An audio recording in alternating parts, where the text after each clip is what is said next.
नगर परिषद आणि नगरपंचायत निवडणुकीसाठी मतदान प्रक्रिया पूर्ण. मतमोजणी पुढे ढकलल्यानं निकाल उद्याऐवजी 21 डिसेंबरला. मुंबई हायकोर्टाच्या नागपूर खंडपीठाचा निर्णय.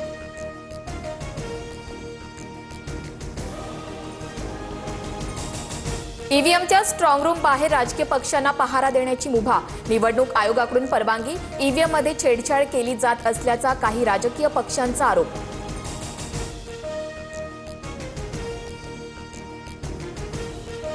आचारसंहिता शिथिल करण्यासाठी निवडणूक आयोग कोर्टात जाण्याच्या तयारीत. सूत्रांची माहिती.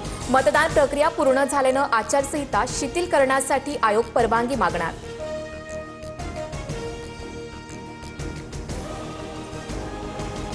खंडपीठाचा निकाल सर्वांना मान्य करावाच लागेल, पण 24 ठिकाणच्या निवडणुकांमुळे सर्व निकाल पुढे ढकलणं अयोग्य.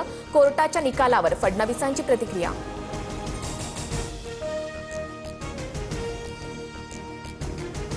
निवडणूक आयोग आणि कोर्टावर न बोललेलंच बरं. खंडपीठाच्या निकालानंतर उद्धव ठाकरेंची टीका, तर मिंध्यांची धूळफेक आता उघड होते. त्यांची लाचारीही दिसून येते. ठाकरेंचा हल्लाबोल.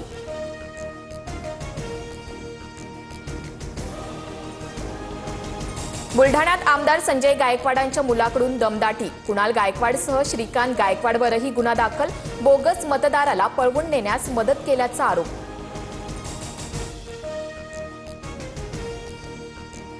महाडमध्ये भरत गोगावले आणि तटकरेंच्या समर्थकांमध्ये राडा. रिव्हॉल्व्हर दाखवल्याचा गोगावलेंच्या मुलाचा आरोप. तुफान हाणामारी दरम्यान वाहनांचीही तोडफोड.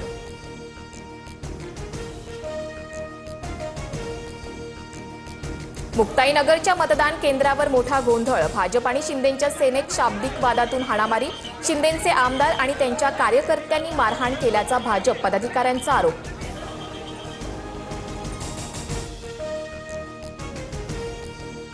मनसे अध्यक्ष राज ठाकरे उद्या संजय राऊतांची भेट घेणार. राऊतांच्या तब्येतीची विचारपूस करण्यासाठी भांडूपमधील निवासस्थानी जाणार.